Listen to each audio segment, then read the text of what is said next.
What if the whispers from beyond were a cry for justice? Emily was about to unlock a deadly secret. Emily's heart pounded as she replayed the chilling whispers on her recorder. Find him. He did this.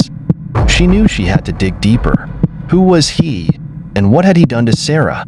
Determined, she set out to find answers.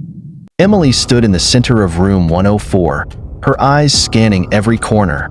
She felt a strange pull towards an old painting on the wall, a landscape that seemed out of place in the otherwise drab room. With trembling hands, she lifted the painting, revealing a small, hidden compartment behind it. Inside was a dusty, leather-bound diary. The cover was worn, and the pages yellowed with age. Emily carefully opened it, her eyes scanning the neatly written entries. This was Sarah's diary. As Emily read the diary, Sarah's life unfolded before her eyes. The early entries spoke of joy and love, describing her fiancé, David, in glowing terms. They had been planning a life together, full of dreams and hopes. But then, tragedy struck. David died in a sudden accident, leaving Sarah devastated. The later entries took a darker turn, describing a man named Henry. He had been a friend of David's, but after David's death, he became increasingly obsessive and violent towards Sarah. Diary entry excerpts. Henry has been following me. I feel his eyes on me even when I'm alone. I fled to the Whispering Pines, hoping for peace, but I fear he has found me. If anyone reads this, please know, Henry is dangerous. I need help. Emily's heart ached for Sarah. The final entry was a desperate plea for help, written in shaky handwriting. Determined to uncover the truth, Emily took the diary to the local police station.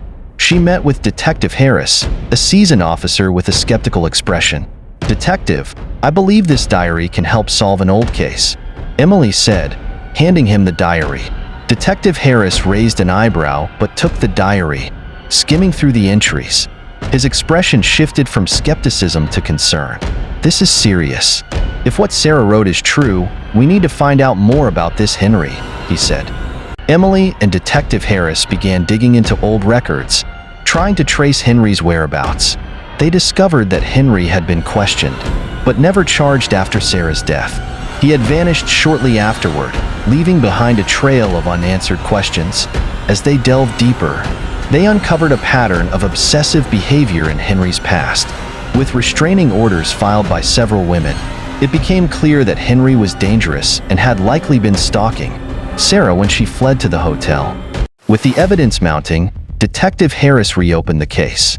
Emily couldn't shake the feeling that Sarah's spirit was guiding her.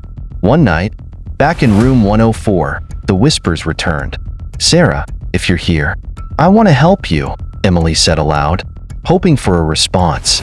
The whispers paused, then a chilling response followed. "Thank you. Find him." Emily's heart raced. She knew what she had to do. Working with Detective Harris, they managed to trace Henry to a small town a few hours away. He had been living under an assumed name, trying to avoid his past. In a tense confrontation, Henry was arrested. The evidence from Sarah's diary, along with new testimonies from other victims, was enough to charge him with multiple crimes, including the murder of Sarah Collins. Back in room 104, Emily felt a sense of peace. She knew Sarah's spirit could finally rest. Emily sat at the desk in room 104, writing the final entry in her own notebook. "Sarah, your story is now known. Justice has been served. Rest in peace." As she wrote, a gentle breeze stirred the curtains, and for the first time, room 104 felt warm and welcoming. Stay tuned for the next episode of The Haunting of Room 104 as Emily continues to uncover the mysteries of the Whispering Pines Hotel. What other secrets lie hidden within its walls? Join us next time to find out.